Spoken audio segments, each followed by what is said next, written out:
as a victory day for World War II, commemorating the 80th anniversary of America's victory in the Second World War.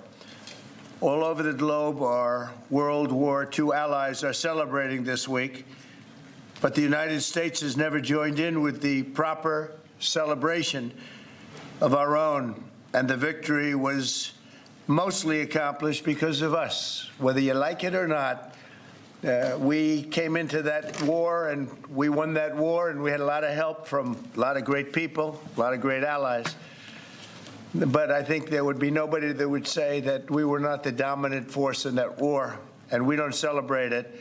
And I think that's a great disservice to the people that lost their lives and people that fought so hard in winning World War II, and also a separate victory day for World War I, and we're going to be doing that too. It was American tanks and ships and trucks and airplanes and service members that vanquished the enemy 80 years ago this week. Without America, the liberation would never have happened. And so we have to pay tribute and homage to those people that gave us victory. And we did something else that people don't talk about. We rebuilt the world. All of these countries that were destroyed, we helped them rebuild. And that's something that, for the most part, others did not do. So with this proclamation, we are hereby honoring the incredible sacrifice and heroism of millions of Americans who served in World War II, along with the unprecedented mobilization, home front that helped deliver this great triumph. All Americans should take pride in what these incredible patriots have achieved. So I just want to say happy Victory Day to all. So we are celebrating every year now.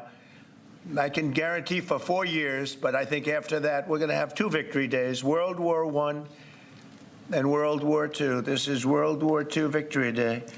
In the future, we're going to have a major celebration of each day. We're not going to have days off because we don't have enough days in the year. We have too many celebrations already. But we're going to have Victory Day and for World War I, World War II. And without us, those wars would not have been won. I think we can say that, would not have been won. And I think it's time that the United States starts taking credit for their achievements. And I really believe it's a shame. You know, I was watching for the last week, and I noticed France, I noticed other countries all getting ready for Victory Day. And I said, that's sort of strange, because David just added something. He said, we also rebuilt the world. And I didn't have that, and I should have that. That was a big factor. But I noticed all of the countries, Russia, having a big day tomorrow. And by the way, they lost millions of people. And they were absolutely a major factor. But there was no major factor like us. We won the war, and we won it with the help of others. But everybody was celebrating but the United States of America. And I said, you know, I think it's time that we start celebrating victory. And that's what we're doing. So now for the reason that we're here, but I asked David, would it be appropriate if I did that? He said, absolutely. That's a big thing that we're doing on your swearing in, very big thing. But now for the real reason, and a reason that I'm very proud of because he's been my friend for a long time. We're swearing in our next ambassador to the People's Republic of China. What timing, David, what timing? Only you could have picked this timing. It's your fault. I picked him a long time ago, but it just happened to come due on a pretty important date. But our friend David Perdue, Senator David Perdue, joining David this afternoon are his incredible wife Bonnie, who's been at his side for a long time, their sons David and Blake, their daughter-in-law Danielle and daughter-in-law Charlotte, and their grandsons David, Hudson, and Jack. That's a beautiful family. Congratulations. I didn't think you had it in you, David. That's really something. That's pretty amazing. Look at that. Our new ambassador brings to this position a lifetime of experience at the highest levels of business and politics, and he is at the highest level. Over 4 decades in business, he rose to lead several major American corporations, including as the president and CEO of the footwear giant Reebok, where he did very well. He did a great job. And later CEO of Dollar General. Likewise, he did a great job. David also lived and worked in Singapore and Hong Kong for several years, developing a wealth of experience negotiating and doing tremendous business deals for lots of different leaders that he worked with. Following his tremendous business success as an executive, David stepped forward to serve America in government, and as we all know, in 2014, he was elected United States Senate in Georgia, and he was very popular, very respected from day one. He served on the Senate Foreign Relations Committee and was a tremendous partner to our administration during my first term. I dealt with him a lot, and he solved a lot of problems. Now I'm entrusting David to help manage one of America's most complex and consequential foreign relationships, and I know he'll do a fantastic job. As our lead diplomat in Beijing, David will work to promote American interests and stability in the Indo-Pacific, help stop the flood of Chinese fentanyl across our borders, which we have to do. We lost, I believe, 300,000 people last year. Seek fairness and reciprocity for the American worker, ensure the safety of our citizens overseas, and promote peace in the region and in the world. And I'm confident that he will do an exceptional job. He's an exceptional man, and make our country very proud and make our country very safe, too. So, David, I want to congratulate you. This is as big as it gets, and the timing is unbelievable, but it's time that we have somebody like this. This is a very, very extraordinary man, and you're going to do a fantastic job. And say hello to President Xi when you're over there, please, okay? Thank you very much. Marco, would you do the service? Thank you. So why don't we come? You'll stand there and put your left hand and raise your right. Raise your right hand. All right. I state your name. I, David Perdue, Do solemnly swear do solemnly swear that I will support and defend that I will support and defend the Constitution of the United States the Constitution of the United States against all enemies, against all enemies, foreign and domestic, foreign and domestic, that I will bear true faith that I will bear true faith and allegiance and allegiance to the same, to the same, that I take this obligation freely that I take this obligation freely without any mental reservation without any mental reservation or purpose of evasion, or purpose of evasion, and that I will well and that I will well and faithfully discharge and faithfully discharge the duties of the office the duties of the office on which I am about to enter. in which I'm about to enter. So help me God. So help me God. Congratulations.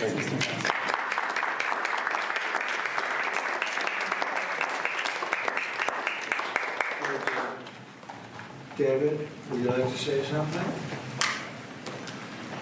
Mr. President, I'm humbled to be in this office today. I love what you've done with this office. I like the Declaration of Independence. I want the world to know that I know this man personally. He loves this country, and I am glad to be your man in China. Thank you. Thank you, David. I think just for the sake of formality, here we go, David. Come on up. Come on up here, Bonnie. That's what it's all about, right? And now we send you on your way. Lots of luck. Yes, sir. We're right behind you, David. Look forward to seeing you over there, sir. Okay, have a good time. Thank you. Congratulations, everybody. Congratulations. Any questions, please? Mr. President, the Treasury Secretary just told lawmakers that a tariff exemption for certain baby items like car seats is under consideration. Will you exempt some products that families rely on? I don't know. I'll think about it. I don't know. I really don't. I want to make it nice and simple. I'm not looking to have so many exemptions that nobody knows what it's doing. We have to make it very simple, but I'll take a look at it. Yep. Mr. President, there are rumblings in Washington that some House Republican moderates are opposed to defunding Planned Parenthood in this year's reconciliation package. What do you say to those members, and are you supportive of? Well, I don't know yet. I have to see, because you're just telling me that for the first time. We'll work something out. Mr. President, what are you hoping that your representatives will get out of the talks in Switzerland on China? And secondly, what does China need to do on fentanyl specifically? What do you want to see them do? Well, they have to stop fentanyl from coming in. That'll be a very big part. And I had that understanding with President Xi before I left last time, and we had a deal, and he would have honored the deal. But when Biden came in, of course, nothing ever happened with him. He didn't know what the hell he was doing. But that would have saved a lot of lives. That election cost us a lot of lives and a lot of heartache. The fact that we went through 4 years of misery, and you look at what's coming through the border, and the job of getting murderers out of our country. So many bad things happened. The wars. You wouldn't have October 7th. You wouldn't have Russia fighting with Ukraine. You wouldn't have had that disaster in Afghanistan. You wouldn't have had inflation. All these things would have not taken place. So sad to see what happened. Any other questions? Are your administration sending migrants to Libya? I don't know. You'll have to ask Homeland Security, please. Would you support sending migrants to Libya? Would you support President sending Vance migrants to said Libya? Russia was asking for too much to end the war. Given that, do you still have confidence that... When did he say that? Earlier this morning. Well, it's possible that he's right. He may know some things that, because I've been dealing with this and some other things, but we are getting to a point where some decisions are going to have to be made. I'm not happy about it. I'm not happy about it. Okay. Just to follow up, sir, on the talks in Switzerland, what do you expect? What do you hope to come out of We'll it? see. I mean, look, it's we were losing $1 trillion a year. Now we're not losing anything. You know, that's the way I look at it. We were losing with China on trade $1 trillion a year, more actually, 1.1. But let's say $1 trillion. You know what we're losing now? Nothing. That's not bad. Are you President, are you planning a new ceasefire and hostage deal proposal for Israel and Hamas before you head over to the region next week? Where? In Gaza. In Gaza. Well, we're going to see what's happening. There's a lot of talk going on about Gaza right now. You know that, right? So you'll be knowing probably in the next 24 hours. Are you taking diplomatic actions between the war in India and Pakistan? What's your position? Oh, it's so terrible. My position is I get along with both. I know both very well, and I want to see them work it out. I want to see them stop. And hopefully they can stop now. They've gone tit for tat. So hopefully they can stop now. But I know both. We get along with both countries very well, good relationships with both, and I want to see it stop. And if I can do anything to help, I will be there. By the way, unrelated, but I guess it's all related when you look at the world nowadays. Rwanda and the Congo, we've made a lot of progress in getting that disaster stopped. We've had a very talented person over there, and we've made a lot of progress with Rwanda and Congo fighting a very violent war, by the way. China says in order to have substantive negotiations, you have to bring down your 145% tariffs. Are you open to pulling back your tariffs in order to get China to the negotiating table? No. Mr. President, Senator Tillis has come out against Ed Martin as U.S. Attorney. Do you have any response to that? Well, it's disappointing because, you know, I know Eddie's very talented. Crime is down in Washington, D.C., street crime, violent crime by 25%. And people have seen, they've noticed a big difference. So I didn't know that. But if anybody voted against him, I feel very badly about it, only in the sense that in this short period of time that he's been there, crime is down 25% in Washington, D.C. But that's really up to the senators. If they, feel that way, they have to vote the way they vote. They have to follow their heart, and they have to follow their mind. Mr. President, referring to the Persian Gulf as the Arabian Gulf, are you going to make that announcement on your trip? They're going to ask me about that when I get there, and I'll have to make a decision. So you haven't made a decision yet? I don't want to hurt anybody's feelings. I don't know if feelings are going to be hurt. Why have a case right over here? It's called Gulf of America. And I guess a lot of people get ideas from us. But the Gulf of America was something I thought should have been named a long time ago. I'm going to be given a briefing on that. It was just done. And I'll make a decision. Is it the U.S. position that Iran can have an enrichment program as long as it doesn't reach a weapons? We haven't made that decision yet. We will, but we haven't made that decision yet. President? Yeah. China said the U.S. initiated the trade talks this weekend and that its position hasn't changed. Are you still confident you can reach a deal with China?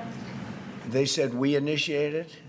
Well, I think they ought to go back and study their files. Okay? I do think that. Go ahead. What do you? Are you planning to ease chip export restrictions to some of these Gulf countries and then also make announcements regarding... We might be doing that, yeah. And their nuclear programs, civilian nuclear programs? And it'll be announced soon. Here to help them develop some nuclear power. Well, we're going to take a look. We're going to take a look. But, we had really a very good, as you know, we had a very good outcome with the Houthis, and we honor their word. I mean, they made a commitment, and we dealt with other countries that were close to them and their surrogates, and we honor all of their words. We'll see what happens, but I think, I believe that hopefully that's over with, and they'll leave the ships alone, just leave those ships alone. But so we do. We take their word for it. It was, we hit them very hard. They had a great capacity to withstand punishment. They took tremendous punishment. And, you could say there's a lot of bravery there. It was amazing what they took. But we honor their commitment and their word. They gave us their word that they wouldn't be shooting ships anymore, and we honor that. I want to thank you all for being here. I want to congratulate David Perdue and his family. He's going to be really an incredible ambassador to China. I have no doubt about it. And we're going to work together very closely. Thank you all very much. Thank you. Thanks for everybody. Thanks for having us.